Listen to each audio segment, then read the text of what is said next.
I think if we were to Uh, use individual herbs, I think um, they can be beneficial on their own. I think probably like if we were to use just one herb like turmeric or something, but when you combine these in a synergistic way, right, they become more potent and effective therapeutic strategies. I think, can you explain the principles about like what are the principles behind, or what are the principles that guide to make these or create these sure. combinations?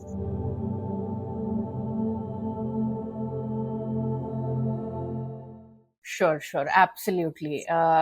You actually summed it up pretty well, and you made a very valid point about single herbs versus multiple herbal combinations. So, the reason why I think I personally, based on last 7 to 8 years of experience, it has been very rare, or on a lesser percentage, to see practitioners using single herbs for Hmm. treatments.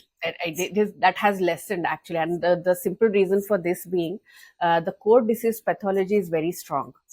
By Hmm. the time patients come to an Ayurveda doctor, the disease is always chronic. It has always been persistent for many years.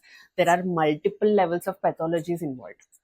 And in such cases, if we want maybe quicker response, better efficacy, practitioners will always prefer multiple herbal combinations over single herbs. Okay, I'll explain that in a brief, but the point that you made about guiding principles, I mean, um, I can go on and on about it. Ayurveda has deeply evaluated these guiding principles, Dr. Usha. I think I'll just start with, I'm not going in a sequence, but I'm just starting with the concept of virya, or Hmm. one such principle is virya. To translate it in simple terms, this means inherent potency or energy of the herb, right? Hmm. And Ayurveda has briefly categorized it into two types. So one is heating, or the Hmm. Sanskrit term is Ushna, Hmm. and the second is Shita, or the cooling potency. Some acharyas have also mentioned about Anushna Shita, which means it is neither very heating potency nor very cold potency. It is in between. There are certain herbs in that category as well. So basically, these are the three types of virya, and I think this is one of the most important guiding principle in a herbal combination. Now, to make it easy for the listeners, let's say ginger, very Hmm. commonly used spice in the Yeah. kitchen. Now, ginger has a heating virya or Ushna virya, right? Hmm. And because it has this Ushna virya, ginger is able to stimulate digestion, it stimulates circulation, and making it a very effective herb for conditions like cold or sinuses or digestive issues where there is absolutely low appetite because of vata or kapha imbalances. And ginger is known to enhance metabolic processes. So many herbs with ushna virya or heating potency tend to enhance metabolic processes.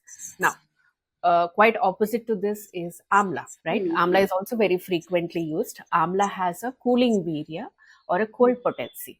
Now, this is beneficial for balancing of pitta dosha, for reducing pitta based inflammation. And this cooling virya, it provides a soothing effect, particularly useful in hyperacidity or ulcer healing, or people with acne, and promoting skin health, right? When we combine herbs with complementary viryas or potencies, we ensure that there is a this is a balanced formulation, and this can act on multiple levels. So, but there is also another way to look at it, is that if you are using too much of heating herbs, Dr. Usha, it might create excess heat element within the body and maybe give some side effects, like Yeah. gastritis and stuff like that, or Hmm. heartburn. So to minimize this kind of side effects, our acharyas have very intelligently told to make sure that a balanced herbal combination will contain uh, a proper mix of ushna and shita that is required to maintain a equilibrium. Even that is possible. It depends on the disease condition. So Vaidyas can choose whether they need a hot potency medicine or a cooling potency, or a equal mix of both. That's amazing. Thank you for explaining it so well. And I kind of understood a little bit more. Like if you maybe the herbs have certain properties to for the particular indication or that we are treating, right?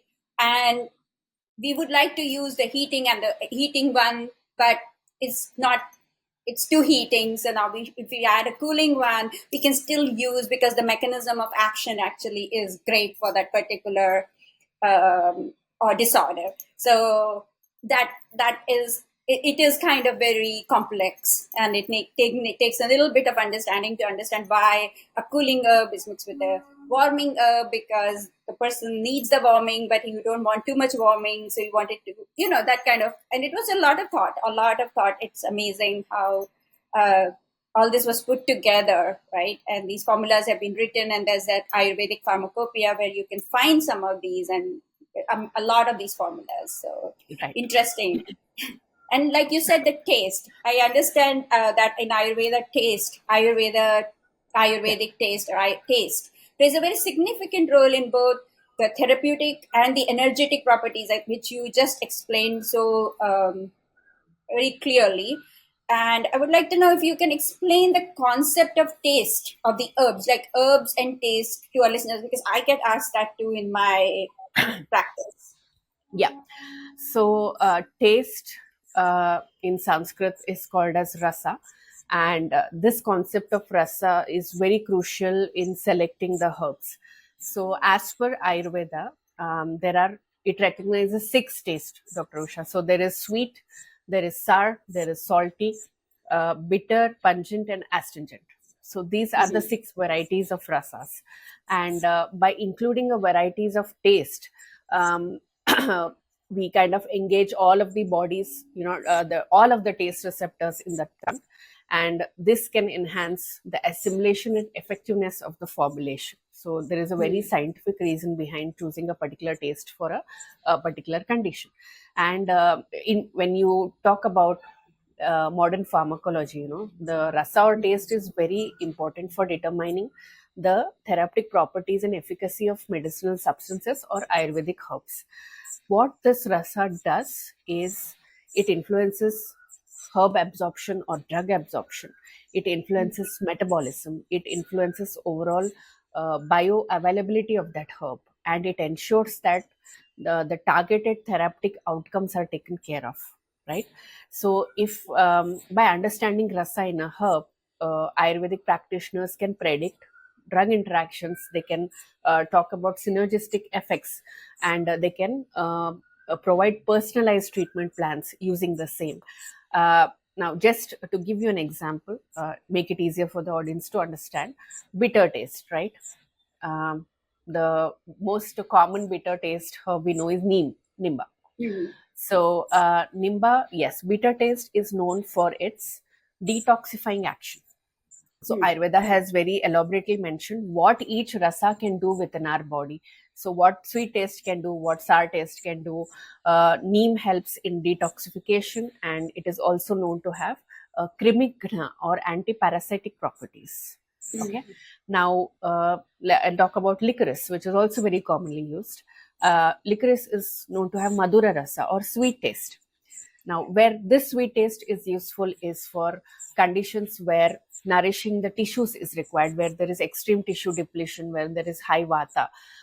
For balancing vata and pitta doshas, we often use licorice, right? Then let's talk about ginger. Again, very commonly used. Ginger is known to have a pungent taste, katu rasa.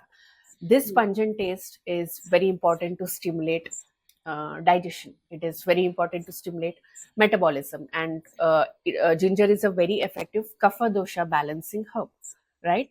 So understanding these relationships between the rasa of the herb and the action that it is going to produce within our body, these help predict the therapeutic outcomes and interactions, and it also enables the vaidya or the practitioner to choose the right rasa for the right disease condition that is required.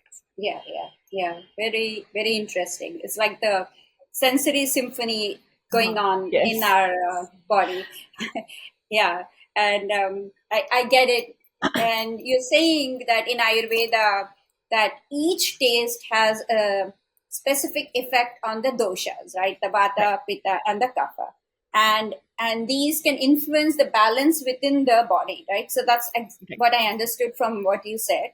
And Yeah, a balanced diet that we eat every day should include all six tastes for maintaining absolutely. overall health and well-being, right? Absolutely. So, Yeah. so these herbs are often like, again, going back to the Ayurvedic formulations again. I'm thinking, Yeah. see, these herbs are often combined to achieve a balanced combination of tastes and therapeutic effects, which you just spoke about.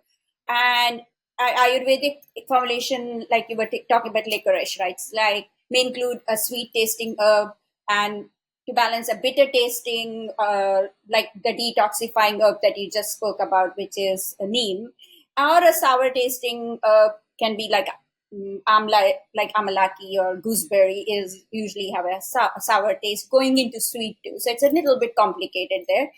And so this combination is there to enhance the absorption. I think you mentioned that earlier. Just as a summary, I'm thinking of these other ingredients.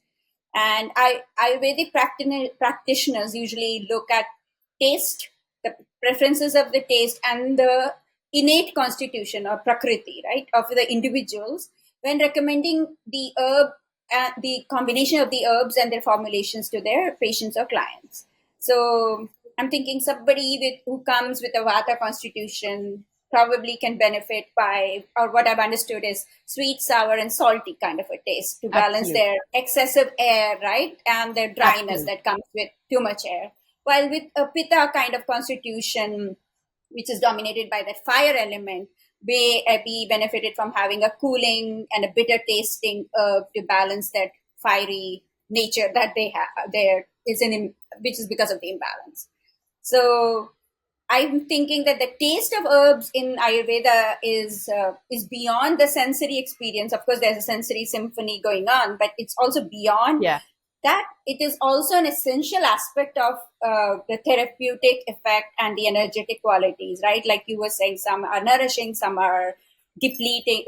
We use some for nourishing, some for detox. So I Correct. find it so right. It's so amazing, and this understanding of the taste in Ayurveda is so deep, right? It reflects deep observation, a lot True. of years of experimentation and contemplation. Like even just like when I'm listening to you, I'm feeling, oh my god, how much must have gone into it to like I know. understand, like, oh, this thing has this taste, and that thing has that taste, and how in our homes and at homes, like even from our very young years, I think we are told, oh, if you eat that, that's that taste. So how it's ingrained into us and how it was ingrained into them. So it's like thousands of years of passing on that information has happened. And so these Ayurvedic intellectuals and practitioners probably meticulously observed these tastes and their effects on the body, the mind, and the life force, our spiritual souls, and then Yeah. develop these sophisticated and scientific system of healing. I feel based on all these observations. So there's like a whole lot of observations that went into it. That's what my thought process is here. If you want to watch The Answer, stay tuned for part 3.